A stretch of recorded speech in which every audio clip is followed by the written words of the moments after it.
साथियों, अगर आप भी बिहार बोर्ड इंटर आर्ट्स में सब्जेक्ट्स कौन सा रखें इसके बारे में सोच रहे हैं कि कौन से विषय में प्रैक्टिकल होते हैं, कौन से विषय में प्रैक्टिकल नहीं होते हैं, कौन से विषय आपको रखने चाहिए जो आगे आपको काम देंगे, बेहतर सब्जेक्ट्स क्या हो सकते हैं और कौन कौन से विषय जो है आप एडमिशन के वक्त या तो फिर रजिस्ट्रेशन के समय आप रखेंगे जो आगे आपको भविष्य में काफ़ी काम देंगे। आप किसी भी एग्ज़ाम की आगे तैयारी करिएगा तो जो जो सब्जेक्ट्स हम आपको बता रहे हैं उसे हम सभी सब्जेक्ट्स के बारे में डिटेल्स में बताएंगे कि कौन सा सब्जेक्ट्स का कौन सा काम है, कि जो भी सब्जेक्ट आप रखिएगा तो वो कैसे आपको आगे काम देंगे। अगर आप मतलब कि थोड़ा सा कमज़ोर हैं तो भी आप कौन सा सब्जेक्ट्स रखें जो आपको जो है ना मतलब कम पढ़ने पर भी आप एग्ज़ाम तो इसे पास कर ही जाइएगा, लेकिन अच्छा से पढ़िएगा तो आगे आपको जो है काफ़ी काम देने वाला ये सब्जेक्ट्स है। वैसे आर्ट्स को लोग हल्के में ले लेते हैं, लेकिन आर्ट्स हल्के विषय है ही नहीं, आर्ट्स को बहुत गहराई के साथ पढ़ा जाता है तो आपको जो है काफ़ी बेनिफिट आगे देखने को मिलते हैं। ठीक है, तो चलिए हम संपूर्ण जानकारी समझेंगे। स्वागत है आप सभी का मोटिवेटर मिट्ठू के एक नए वीडियो के अंदर और मेरा नाम मिट्ठू मंडल है। तो आप सब देख रहे हैं मोटिवेटर मिट्ठू को। चलिए समझते हैं सारा जानकारी। ठीक है, सबसे पहले आप अपना सिलेबस के बारे में समझ लीजिए। देखिए साथियों, सबसे पहले दो गो जो है ना वो अनिवार्य विषय होते हैं।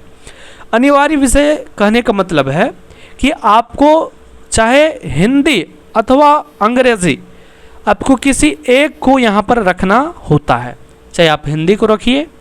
ठीक है, ये अनिवार्य है, मतलब सबको रखना ही होता है। ठीक है, आर्ट्स के जो भी बच्चे होंगे, वैसे साइंस में भी सेम काम करते हैं, कॉमर्स में भी सेम काम करते हैं, लेकिन हम केवल यहाँ पर आर्ट्स की ही बात कर रहे हैं। तो आर्ट्स के जो भी बच्चे होंगे उनको पहला जो अनिवार्य विषय है उनमें हिंदी या तो फिर अंग्रेजी आपको रखने ही पड़ेंगे, चाहे आप हिंदी रखिए चाहे अंग्रेजी रखिए, ये आपके 100 नंबर का होगा। दूसरा जो भाषा होता है वो भी अनिवार्य है। इनमें आपको जो है कोई अन्य विषय जो भाषा एक में जो है वो चुनी गई हो, जैसे कि अंग्रेज़ी, हिंदी, उर्दू, मैथिली, संस्कृत, ये सभी सब्जेक्ट्स आते हैं जो कि आपको 100 नंबर का यहाँ पर भी होगा।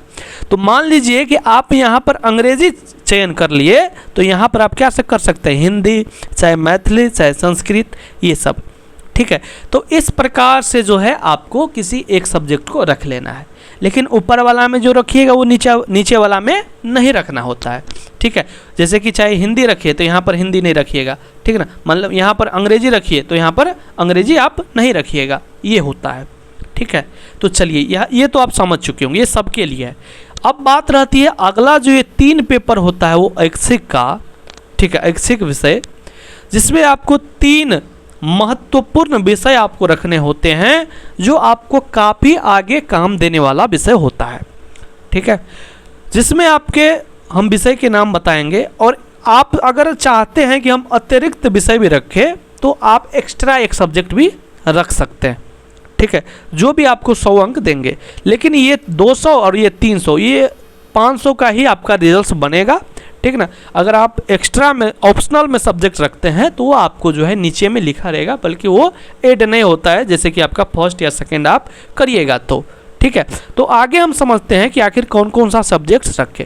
तो सबसे पहले आप ये जान लीजिए, कुछ लोग कहेंगे कि हमको प्रैक्टिकल वाला ही विषय पहले बता दीजिए कि आखिर किस किस सब्जेक्ट्स में प्रैक्टिकल होते हैं और किस किस सब्जेक्ट्स में नहीं होते हैं।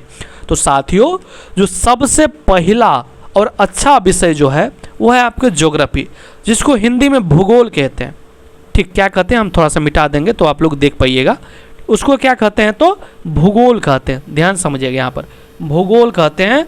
और यहाँ पर जो है ना आपको प्रैक्टिकल 30 अंक के होते हैं। कितने अंक के? 30 अंक के, और 70 नंबर का जो है आपका थ्योरी, मतलब कि आपका एग्ज़ाम होगा। ठीक है, फाइनल एग्ज़ाम। ठीक ना, और 30 अंक का आपके स्कूल में होंगे प्रैक्टिकल। ठीक है, अब तो वैसे इनका भी सेंटर दूसरे जगह जाते हैं कुछ स्कूल का, तो आप लोग ये देख लीजिएगा लास्ट में, लेकिन ज़्यादातर स्कूल्स में जो है वो आप ही के स्कूल में होते हैं।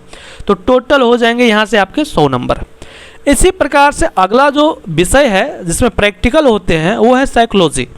जिसको हिंदी में मनोविज्ञान कहते हैं, और यहाँ से भी आपके 70 नंबर का थ्योरी होगा और 30 नंबर का प्रैक्टिकल, टोटल 100 मार्क। इसके बाद अगला जो प्रैक्टिकल का विषय है वो है आपके होम साइंस, जिसको गृह विज्ञान कहते हैं, और इसमें भी आपको 30 नंबर का प्रैक्टिकल और 70 का, मतलब कि सब में 70 का थ्योरी 30 का प्रैक्टिकल होते हैं, ठीक है, टोटल 100 नंबर। अगला जो है वो है म्यूजिक, मतलब कि जिसको संगीत कहते हैं। बहुत सारे बच्चे संगीत भी रखते हैं, तो उनको आगे भी काम वैसे दे, अगर आप म्यूजिक लाइन में जाना चाह रहे हैं तो आपको काम देगा। अगर आप म्यूजिक लाइन में नहीं जाते हैं तो आपको ये रखना, उसे नहीं रखना चाहिए। अगर आप म्यूजिक लाइन में नहीं जाइएगा और बिना मतलब में आप म्यूजिक रख लिए तो फिर कोनो काम का नहीं है, क्योंकि आगे आपको यहाँ से कोई सवाल नहीं पूछे जाएंगे। लेकिन आप जो है अगर ज्योग्राफी रखते हैं तो आगे आपको काम देगा, ठीक है। अगला जो है वो फाइन आर्ट्स है, और ये भी आपको इसमें भी जो है वो प्रैक्टिकल होते हैं, जो कि 30 अंकों का प्रैक्टिकल। यह जो म्यूजिक होता है, यहाँ पर ध्यान से समझिएगा, म्यूजिक और फाइन आर्ट्स मतलब कि ललित कला जो होता है, इसमें जो है डबल होता है, मतलब कि उल्टा होता है। प्रैक्टिकल इसमें 70 अंकों का होता है और 30 अंक का ही केवल जो है ये थ्योरी का एग्ज़ाम होगा, ठीक है। तो इसमें उल्टा होता है, ये बात ध्यान से समझ लीजिएगा, ठीक है ना। इसमें 30 अंक का ही केवल थ्योरी का एग्ज़ाम होगा और 70 नंबर का प्रैक्टिकल, क्योंकि म्यूजिक है तो म्यूजिक में आपको गाना बजाना ये सब चीज़ें होती है, तो इसको जो है आपको मतलब कि प्रैक्टिकल ही करवाई जाती है।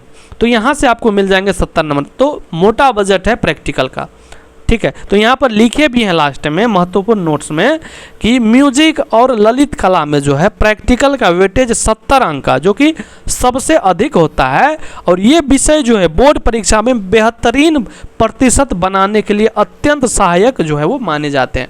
ऐसा नहीं है कि केवल आप जो है प्रैक्टिकल है तो आप बेहतर कर पाइएगा, वैसे थ्योरी वाले एग्जाम में भी बच्चे बहुत अच्छा प्रदर्शन करते हैं, जो कि अगला जो विषय सब हम बताएंगे जिसमें प्रैक्टिकल नहीं होते हैं, जैसे कि ये सभी सब्जेक्ट। अगला जो विषय है जिसमें प्रैक्टिकल नहीं होते हैं, ये 100% थ्योरी सब्जेक्ट्स हैं। इसमें आपका टोटली जो 100 नंबर का एग्ज़ाम होगा वो एग्ज़ाम ही होते हैं, यहाँ पर प्रैक्टिकल नहीं होगा। तो ये लिखने वाला विषय है, लेकिन जो लिखने वाला विषय होता है वो उतना ही बेहतर होता है जो आगे आपको काम देंगे। तो जिसमें सबसे अच्छा जो आपको हर एक एग्ज़ाम में काम देंगे, ठीक है, उस विषय का नाम है इतिहास, मतलब कि हिस्ट्री। आप देखिएगा इतिहास जो है वो सब रखता है, चाहे आप इंटर कर रहे हैं या तो फिर बीए भी आगे करेंगे तो इतिहास देखिएगा, उनको चाहे किसी न किसी सब्जेक्ट्स में इतिहास होगा, अगर आर्ट्स वो रखता है तो, ठीक है। तो इतिहास काफ़ी बेहतर विषय है, इतिहास तो आपको रखना ही चाहिए, ठीक है। यहाँ से आप इतिहास रख लीजिए, और अगर आप पढ़ने मतलब थोड़ा सा अच्छा मतलब सब्जेक्ट्स रखना चाह रहे हैं तो आप जो है इधर से जो है जिसमें प्रैक्टिकल होता है उससे जो है आप ज्योग्राफी रख लीजिए, ठीक है। अगला जो इसके बाद जो विषय है वो है पॉलिटिकल साइंस। आप पॉलिटिकल साइंस भी रख सकते हैं, जो कि काफ़ी बेहतर विषय है। सोशलॉजी, जिसको समाजशास्त्र कहते हैं, पॉलिटिकल साइंस को राजनीति विज्ञान कहते हैं। इकोनॉमिक्स, ये भी बेहतर सब्जेक्ट्स है, जिसको हिंदी में अर्थशास्त्र कहते हैं। इसके बाद फिलोसफी, जिसको जो है दर्शन शास्त्र कहते हैं हिंदी में, और ये सब टोटली जो है वो लिखित परीक्षा होगा, मतलब कि थ्योरी एग्जाम होंगे, इसमें प्रैक्टिकल नहीं होते हैं। टोटली जो आपका 100 नंबर का एग्जाम होगा उसमें टोटली थ्योरी का ही एग्जाम होगा, और इनका क्या एग्जाम पैटर्न है ये भी हम आगे आपको बता रहे हैं, ठीक है। देखिए, जो भी आपका मान लीजिए कि जिसमें प्रैक्टिकल नहीं होते हैं, तो जिसमें प्रैक्टिकल नहीं होते हैं उनमें 100 नंबर का एग्जाम होगा, तो 100 नंबर का एग्जाम जो होगा तो उसमें जो है आपसे 100 प्रश्न पूछे जाएंगे ऑब्जेक्टिव के, OMR वाला, ठीक है, जिसमें से केवल आपको 50 का ही उत्तर देना है, ठीक है। इसके बाद आपसे 30 प्रश्न पूछे जाएंगे लघु उत्तरीय, जिसको शॉर्ट आंसर टाइप क्वेश्चंस कहते हैं, जिसमें आपको केवल 15 का ही उत्तर देना है। 30 में कितना? 15, मतलब 50% ही उत्तर देना है। इसमें भी 100 में 50, मतलब कि 50%। और जो आपका लॉन्ग टाइप क्वेश्चन होता है उसमें आपको 8 क्वेश्चन पूछे जाएंगे, जिसमें आपको जवाब देना है, केवल 4 प्रश्नों का ही उत्तर लिखना है, जो कि लॉन्ग टाइप का क्वेश्चन होगा। इसके बाद अगर हम बात करें जो आपका प्रैक्टिकल का विषय होते हैं, उनमें 70 नंबर का थ्योरी का एग्जाम होगा, ठीक है। तो वो 70 नंबर में आपको जो है 70 जो है वो प्रैक्टिकल में आपको 30 नंबर मिलेंगे, तो आपको यहाँ पर 70 नंबर का जो आपका थ्योरी का एग्जाम होगा उसमें 70 को जो है ना वो MCQ रहेंगे, मतलब कि आपको वस्तुनिष्ठ प्रश्न रहेंगे, जिसको OMR सीट पर जवाब देना है, ठीक है। जिसमें आपको कितने जवाब देने हैं? 35 का ही, मतलब 70 पूछे जाएंगे, 35 का ही जवाब देना है, मतलब 50% का ही जो आपको उत्तर देना है, ठीक है। कुछ लोग कहेंगे कि हमने 35 ने 40 दे दिए, 50 का उत्तर दे दिए, तो क्या होगा? तो उसका क्या होगा वो आगे हम आपको बता रहे हैं, पहले ये समझ लीजिए। और इसके बाद 20 प्रश्न पूछे जाएंगे शॉर्ट टाइप क्वेश्चन, जिसमें आपको केवल 10 का उत्तर देना है, और लॉन्ग टाइप क्वेश्चन पूछे जाएंगे 6 को, जिसमें आपको 3 का उत्तर देना है, ठीक है। ये चीज आप समझ चुके होंगे। अब मान लीजिए कि कुछ ऐसे बच्चे हैं जिसको 50 का ही उत्तर देना है 100 में, ठीक है, 100 में, लेकिन आपने दे दिया 70, तो इसमें क्या होगा, क्या आपको 70 नंबर मिल जाएंगे? तो नहीं, 70 नंबर आपको नहीं मिलेंगे। किसी आपको 50 का ही उत्तर देना था, लेकिन आपने दे दिया 70 का, तो यहाँ पर आपको घाटा भी हो सकता है और फायदा भी हो सकता है। अगर आप मान लीजिए, फायदा कब होगा? फायदा तब होगा जब जो है आपने 70 का उत्तर दिया, ठीक है, लेकिन शुरुआत का जो 50 है, शुरुआत का जो भी 50 आपने बनाया वो आपका सही है। आपका 50 जो आपका गोला आपने भरे ना शुरुआत का, वो आपका सही है। अब डिपेंड ये नहीं करता है कि 1 से लेकर 50 तक, हम इसकी बात ही नहीं कर रहे। आपका किसी शुरुआत से, जैसे कि आपने 2 का भरा तो 3 4 ऐसे करके मान लीजिए आपने 50 तक भरा है, ठीक है, 50 तक मतलब ओएमआर का गोला भरा है। हम लाइन की बात नहीं करेंगे, एक के बाद 2 का ही आप भरे हैं, बिल्कुल नहीं। आप मतलब क्वेश्चन की संख्या अगर हम बात करें, प्रश्न की संख्या का उत्तर जो भरे हैं ओएमआर, उसमें आप अगर 50 तक सही भर लिए हैं और नीचे में जो मान लीजिए 20 को गलत भी भर दिए हैं, तो केवल आपका जो है 50 का ही चेक किया जाएगा, शुरुआत का ही, 20 लास्ट वाला चेक नहीं किया जाएगा। तो ये बात आप ध्यान रखिएगा। तो यहाँ पर आपको हो जाएंगे फायदा कि वहाँ पर 20 प्रश्न गलत भी हैं, तो भी आपका जो इधर का अगर 50 सही हो जाते हैं तो आपको 50 में 50 मिलेंगे। अगर आप वहीं पर ऊपर में 20 क्वेश्चन गलत कर दिए और 70 बना दिए, नीचे में जो है 20 क्वेश्चन सही कर दिए, तब आपको क्या होगा? उसका उल्टा, कि आपको केवल 30 नंबर ही मिलेंगे, क्योंकि आपने ऊपर का जो है वो गलत कर दिया है। समझ बातों को? तो यहाँ पर आपको 30 नंबर ही मिलेंगे। तो ये चीज होता है कि फायदा भी और नुकसान भी। तो आपको कोशिश करना है कि केवल और केवल 50 का ही उत्तर दे, ठीक है। उम्मीद कर रहे हैं कि इस वीडियो में हमने आपको पूरी जानकारी बताई है कि आर्ट्स में कौन कौन से विषय रखेंगे और बेहतर विषय कौन होते हैं, ये भी हमने आपको बता दिया, ठीक है। फिर से हम आपको एक बार बता देते हैं, अगर आप रखिएगा, अगर प्रैक्टिकल वाला बेहतर सब्जेक्ट आप चाह रहे हैं, ठीक है, जो कि आगे आपको काम देते ज्योग्राफी, ठीक है, अगर आप चाहते हैं कि थोड़ा बहुत कम पड़े तो आप म्यूजिक सब रख सकते हैं, ये सब होम साइंस सब रख सकते हैं। आगे इधर आप अगर आगे काम देने वाला विषय रखना चाहते हैं तो हिस्ट्री, ठीक है, इसके बाद राजनीति विज्ञान, ठीक है, ये सब आपको आगे काम देंगे। वैसे सभी सब्जेक्ट काम देते हैं, लेकिन ज्यादा की हम बात कर रहे हैं, ठीक है। तो वैसे आप किसी 3 सब्जेक्ट्स को रख लीजिएगा, जैसे कि हमने आपको बता भी चुके हैं। एक्स्ट्रा में आप किसी सब्जेक्ट को रखना चाहिएगा वो भी रख सकते हैं, आप समझ बातों को। आपको हमने पूरी जानकारी बता दी और आप चाहते हैं कि 11वीं और 12वीं की तैयारी आप कैसे करिएगा फ्री में, तो इसी यूट्यूब चैनल पर आपको फ्री में जो है सभी सब्जेक्ट्स का बेहतर तैयारी, फाउंडेशन टाइप आपको पूरी चीज वन शॉट क्लासेस के माध्यम से आपको जो है सभी विषय जो इसमें बताए जा रहे हैं, सभी सब्जेक्ट्स को जो है हम आपको लेक्चर देंगे, सभी इंपॉर्टेंट क्वेश्चन भी बताएंगे, सब्जेक्टिव ऑब्जेक्टिव, ठीक है, सब कुछ आपको बताने जा रहे हैं, ठीक है। तो चैनल के साथ जुड़े रहिए। चैनल पर अभी तक सब्सक्राइब नहीं किया चैनल को तो सब्सक्राइब कर दीजिए। वीडियो कैसा लगा है जरूर बताइए कमेंट्स में। धन्यवाद।